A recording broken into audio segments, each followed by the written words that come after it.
Oke, Assalamualaikum warahmatullahi wabarakatuh. Selamat pagi, siang, sore, dan malam untuk teman-teman semua, dan untuk Mas Fikri selaku dosen pengajar. Dan pada kali ini kami sebagai brand manajemen komunikasi pemasaran terpadu untuk branding dari kelompok 6 akan membawakan materi tersebut. Untuk jelasnya, perkenalkan nama saya Muhammad Fahmi Rizal.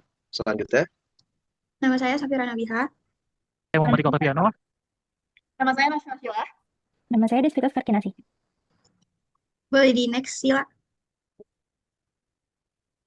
Di next aja lagi. Nah,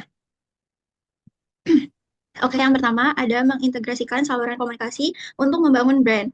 Yang pertama itu ada konsep menciptakan pesan merek yang konsisten dan terkoordinasi di berbagai touchpoint seperti iklan, medsos, PR, dan promosi penjualan untuk membangun persepsi yang kuat. Yang kedua ada pentingnya konsistensi. Pesan yang selaras antara jalur online dan offline mencegah kebingungan konsumen, memperkuat daya ingat atau brand recall, dan membangun kepercayaan. Yang ketiga ada digital dan interaktivitas. Teknologi digital mengubah komunikasi dari satu arah menjadi dialog dua arah, meningkatkan keterlibatan engagement dan hubungan jangka panjang. Yang keempat ada personalisasi data, memanfaatkan data konsumen untuk memberikan pesan yang relevan dan personal guna menciptakan keterikatan emosional yang lebih mendalam. Tantangan dan strateginya mengatasi fragmentasi media melalui perencanaan matang dan koordinasi lintas divisi agar pesan tersampaikan secara sinergis. Selanjutnya akan dibacakan oleh Deswita. Oke, baik. Selanjutnya adalah 3 elemen dalam komunikasi pemasaran. Yang pertama itu ada iklan. Jadi iklan itu berperan dalam membangun brand awareness serta membentuk citra merek di benak konsumen. Nah, melalui berbagai media seperti televisi, digital maupun media cetak, perusahaan dapat menyampaikan pesan secara luas dan terstruktur. Nah, selain itu, iklan juga berfungsi untuk menanamkan nilai dan positioning merek agar dapat dibedakan dari produk kompetitor. Nah, yang kedua itu adalah public relations atau PR. PR sendiri itu berperan dalam membangun reputasi dan kepercayaan publik terhadap merek.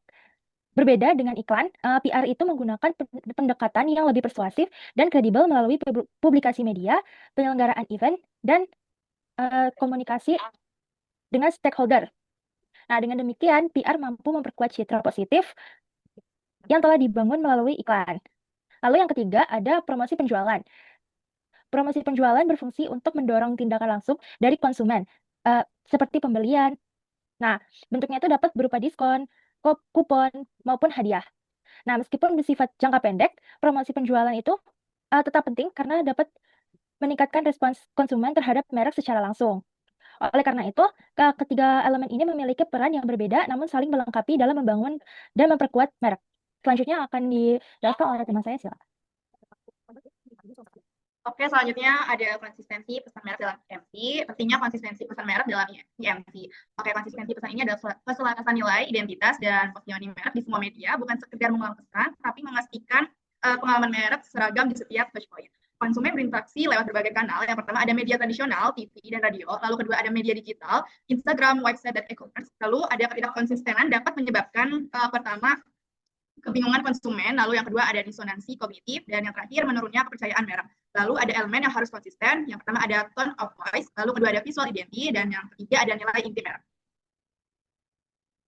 dan studi kasus yang kami ambil adalah mengenai kolaborasi McDonald's dan BTS melalui BTS Meal, yang merupakan contoh keberhasilan dari segi IMC itu sendiri, yang menggabungkan antara iklan, PR, dan promosi penjualan secara terintegrasi. Kampanye ini viral mendorong pembelian melalui menu edisi terbatas, yang itu juga mengkolaborasikan antara orang-orang yang menyukai brand dari McDonald's itu sendiri dan menyukai dari segi boy group, yaitu BTS itu sendiri. Selanjutnya, Oke, dari segi kesimpulan, ada 4 kesimpulan yang kita ambil dari materi ini. Yang pertama, sinergi komunikasi terpadu atau IMC. Keberhasilan branding sangat bergantung pada integrasi instrumen komunikasi secara sistematis untuk menciptakan efek kumulatif yang kuat. Yang kedua, pentingnya konsistensi pesan. Keselarasan identitas dan nilai merek di berbagai media adalah fondasi untuk memperkuat daya ingat konsumen atau brand recall dan ekuitas merek. Ketiga, ada stabilitas era digital, yaitu perusahaan harus mampu menyeimbangkan pesan inti atau core message yang stabil dengan gaya penyampaian yang fleksibel sesuai karakteristik platform. Yang terakhir ada hubungan jangka panjang. Implementasi IMC melalui dialog dua arah meningkatkan keterlibatan konsumen dan menciptakan nilai merek jangka panjang. Next. Lalu ada saran. Ada 5 saran yang kami dapatkan, yang kami sarankan. Yang pertama, optimalisasi data driven marketing, yaitu memanfaatkan data konsumen untuk menyusun pesan yang konsisten secara visual, namun tetap relevan secara personal. Yang kedua, penguatan koordinasi internal, yaitu diperlukan perencanaan strategis lintas fungsi antar divisi agar seluruh aktivitas komunikasi berjalan sinergis. Yang ketiga, menjaga autentisitas dan transparansi, yaitu mengedepankan keterbukaan dalam fungsi PR guna menjaga kredibilitas dan legitimasi merek di mata publik. Yang keempat, kebijakan promosi seimbang, mengutamakan promosi yang memberi nilai tambah daripada sekadar diskon harga untuk menjaga persepsi kualitas merek. Dan yang terakhir, keseimbangan adaptasi konten, terus berinovasi mengikuti tren terkini tanpa meninggalkan nilai-nilai dasar identitas merek.